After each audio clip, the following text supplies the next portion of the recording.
প্রিয় দর্শক, আপনাদের সকলকে স্বাগত জানাচ্ছি বৈশাখী টেলিভিশনের নিয়মিত আয়োজন গ্রামীণ ফোন জিরো আওয়ারে। দর্শক, আমাদের আজকের আমন্ত্রিত অতিথি সেন্টার ফর পলিসি রিসার্চের কর্মকর্তা এবং বিশ্বব্যাংকের সাবেক কর্মকর্তা অর্থনীতিবিদ ডক্টর সাদিক আহমেদ। ডক্টর সাদিক আহমেদ, আপনাকে স্বাগত জানাচ্ছি আমাদের অনুষ্ঠানে। আপনি এর আগেও কয়েকবার এসেছেন আমাদের এখানে এবং আমরা সাধারণত নানা অর্থনৈতিক ইস্যুতে আপনার সঙ্গে কথা বলতে চাই। যেহেতু আপনি বিশ্বব্যাংকে একসময় কাজ করেছেন এবং অর্থনীতি নিয়ে কাজ করেন, ফলে বিশ্বব্যাংকের পরিস্থিতি সম্পর্কে জানেন। আমরা মূলত আজকে আপনার সঙ্গে আলোচনা করতে চাইব, যেহেতু বিশ্বব্যাংকের সঙ্গে বাংলাদেশ সরকারের সম্পর্ক নিয়ে একটি টানাপোড়েন চলছে এবং সেটি নানা আলোচনায় উঠে আসছে, ফলে এই প্রসঙ্গটি নিয়ে মূলত আলোচনা করবো আপনার সঙ্গে। প্রিয় দর্শক, সে বিষয়ে তার সঙ্গে কথা বলবো, তবে দেখে নেব তার আগে বিভিন্ন গণমাধ্যমের যে ওয়েব সংস্করণ, যে শিরোনাম, সেগুলো একটু দেখবো এবং বৈশাখী শিরোনাম দেখবো। যেমন এখানে আমার হাতে প্রথমেই দেখতে পাচ্ছি বিডি নিউজ 24 এর শিরোনাম। আমরা এখানে দেখতে পাচ্ছি, ব্লেক সাহেবদের কথায় বাংলাদেশ চলে না। রেলমন্ত্রী সুরঞ্জিত সেনগুপ্ত আজ সকালে এই বক্তব্য দিয়েছেন। জগন্নাথ হল অ্যালামনি অ্যাসোসিয়েশনের একটা প্রোগ্রামে গিয়ে তিনি কথা বলেছেন। কারণ রবার্ট ব্লেক বাংলাদেশ সফরে এসেছিলেন এবং তিনি দুই দলের সঙ্গে দেখা করেছেন এবং নির্বাচন নিয়ে নানা কথা বলেছেন। সাগররুনি হত্যা তদন্ত সঠিকভাবেই চলছে, সাহারা আমাদের স্বরাষ্ট্রমন্ত্রী জানিয়েছেন। চট্টগ্রামে নিজ বাসায় প্রবাসীর স্ত্রী খুন। ট্রাইব্যুনাল বিরোধী বক্তব্য দিলে ব্যবস্থা, আইনমন্ত্রী বলেছেন। একটি নতুন আইন হচ্ছে বাধাদানকারীদের, যুদ্ধাপরাধের বিচার বাধাদানকারীদের বিরুদ্ধে ব্যবস্থা নিতে প্রস্তাব পাশ। রাজনৈতিক উদ্দেশ্য হাসিলেই প্রস্তাব পাশ, মওদুদ আহমেদ বলেছেন। নন্দীরহাটে মসজিদের দেয়াল ভেঙে গুজব রাটানো হয়। কিছুদিন আগে চট্টগ্রাম হাটহাজারীতে নন্দীরহাটে মন্দির ভাঙচুর, অনেকগুলো মন্দির ভাঙচুরের ঘটনা ঘটেছে এবং কিছু লোক সেখানে মসজিদ ভাঙা হয়েছে এবং গুজব রটি ঘটনাটি ঘটায়। তদন্তের মুখে জার্মান প্রেসিডেন্টের পদত্যাগ। কিবরিয়া হত্যা তদন্ত চায়নি জোট সরকার। প্রথম আলো শিরোনাম একটু দেখতে চাই। ব্লেকের কথায় বাংলাদেশ চলে না, সুরঞ্জিত বলেছেন। প্রাথমিক তদন্ত প্রতিবেদন, চট্টগ্রাম বিশ্ববিদ্যালয়ের সংঘর্ষ, ছাত্রলীগ শিবির দায়ী।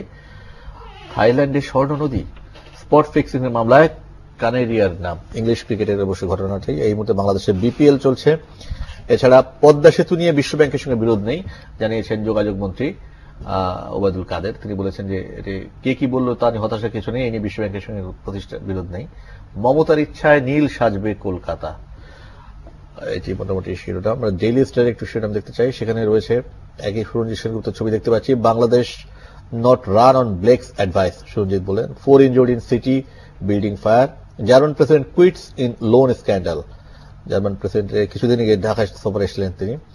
ল এম ফর পলিটিক্যাল গেইন, মওদুদ, যেটি যুদ্ধাপরাধীদের বিষয়ে যে আইনটি করার চেষ্টা চলছে।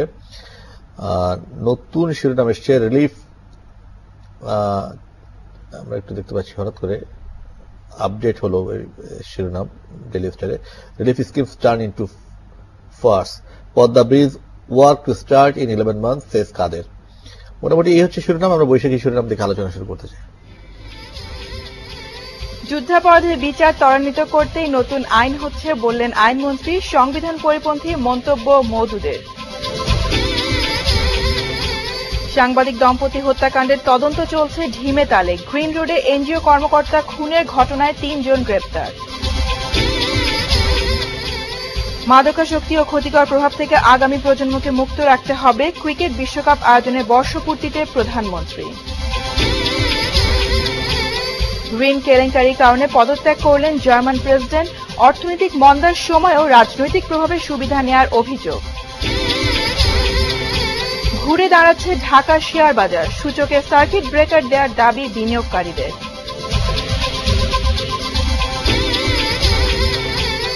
প্রধানমন্ত্রীর সফরের অপেক্ষায় সন্দ্বীপবাসী। নদী ভাঙন রোধ সহ বিভিন্ন সমস্যা সমাধানের আশা।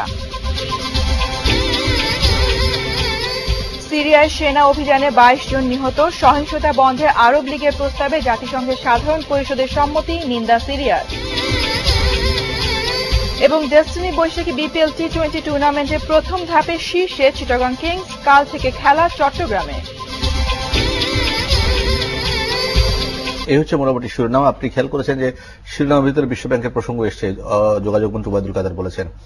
এবং এই সমস্ত প্রসঙ্গ নিয়ে গত কয়েকদিন ধরে নানা আলোচনা চলছিল এবং রবার্ট ব্লেক মার্কিন সহকারী পররাষ্ট্রমন্ত্রী দক্ষিণ এশিয়া বিষয়ক তিনি সফর করেছেন। সে বিষয়ে রেলমন্ত্রী, যিনি আগে তো রেল যোগাযোগ একসঙ্গে ছিল, এখন রেলমন্ত্রী হয়েছেন, ফলে তার প্রসঙ্গে কথা বলেছেন। এবং মার্কিন যুক্তরাষ্ট্র যেহেতু বিশ্বব্যাংকের একটা বড় পার্টনার, মানে সে যখন বলছেন ব্লেকের কথা দেশ চলে না, তখন সেক্ষেত্রে যদি আমি ইন্টারপ্রেট করি আমরা, তাহলে এটাকে বিশ্বব্যাংকের কথা দেশ চলে না বলে ব্যাখ্যা করা যেতে পারে, যদি একটু বেশি কষ্ট করে ব্যাখ্যাটা করা হয়। আপনি যেহেতু বিশ্বব্যাংক হিসেবে, আমি শুরুটা এটা করতে চাই আমাদের দর্শকদের জানার সুবিধার্থে, আসলে বিশ্বব্যাংক কি অত্যন্ত বড় প্রতিষ্ঠান, বিশ্বব্যাপী তারা কাজ, বিশ্বব্যাংক, IMF এবং তাদের সহযোগী আরো অনেক প্রতিষ্ঠান রয়েছেন, বিশ্বের যত দাতা অর্থ নিয়ে কাজ করা প্রতিষ্ঠান। বিশ্বব্যাংক কি খুব ইনফ্লুয়েন্সিয়াল প্রতিষ্ঠান? তারা কি বাংলাদেশের মতো দেশের অর্থনীতিতে খুব বেশি প্রভাব বিস্তার করার ক্ষমতা কি রাখে? এই প্রশ্নটা আমি শুরু করতে চাই। ঠিক আছে, বিশ্বব্যাংক এবং IMF এই দুটো ইনস্টিটিউশনটাকে বলা হয় ব্রেটন উডস ইনস্টিটিউশন। ব্রেটন উডসে 1944 সালে এটা করা হয়েছিল। তখন মেইন অবজেক্টিভ ছিল যে ডেভেলপমেন্ট, সেকেন্ড ওয়ার্ল্ড ওয়ারের অনেক ক্ষতি হয়েছিল এবং সেটা যেন ঠিক মতন রিকভারি হতে পারে, সেটার প্রসেসের জন্য ওয়ার্ল্ড ব্যাংকটাকে তখন করা হয়েছিল।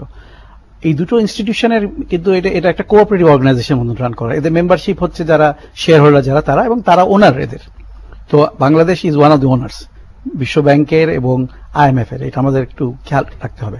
তবে এটা ঠিক যে যারা বেশি শেয়ার, যেমন US গভর্নমেন্টের, তারপরে UK, তাদের শেয়ার বেশি, অনেক বেশি। বাংলাদেশ অনেক ছোট সেই তুলনায়, তো সেই জন্য তাদের হয়তো ইনফ্লুয়েন্সটা একটু বেশি। কিন্তু আমাদের রিপ্রেজেন্টেশন আছে, আমাদের বোর্ড অফ গভর্নর, আমাদের মাননীয় ফাইন্যান্স মিনিস্টার উনি board of governor of the world bank, আমাদের একটা অল্টারনেটিভ এক্সিকিউটিভ ডিরেক্টরও আছেন যেটা বোর্ডে নিয়মিত উনি বসেন। এবং ওয়ার্ল্ড ব্যাংকের যেসব পলিসি হয়, যেসব পলিসি বেসিসে আপনার তারা লোন দিবে কিংবা তাদের যে ধরনের কন্ডিশনালিটি বলেন, যাই বলেন অপারেটিং রুলস, সেখানে কিন্তু বোর্ড অফ গভর্নর্সরা এবং বোর্ড এক্সিকিউটিভ বোর্ড তারা কিন্তু ইনফ্লুয়েন্স করতে পারে। তারা পলিসি অ্যাপ্রুভ করেন এবং ওই পলিসি ফ্রেমওয়ার্কের ভিতরেই বিশ্ব ব্যাংকে চলতে হয়। এবং ব্যাংকের যে প্রেসিডেন্ট, সে বোর্ডেরও চেয়ারম্যান, তো তাকেও কিন্তু এই বোর্ডের অ্যাপ্রুভড যেসব পলিসি ফ্রেমওয়ার্ক রয়েছে এবং যেসব অ্যারেঞ্জমেন্ট রয়েছে, এটা বেসিসে চলতে হয়। ইন এ ওয়ে আপনি বলতে পারেন যে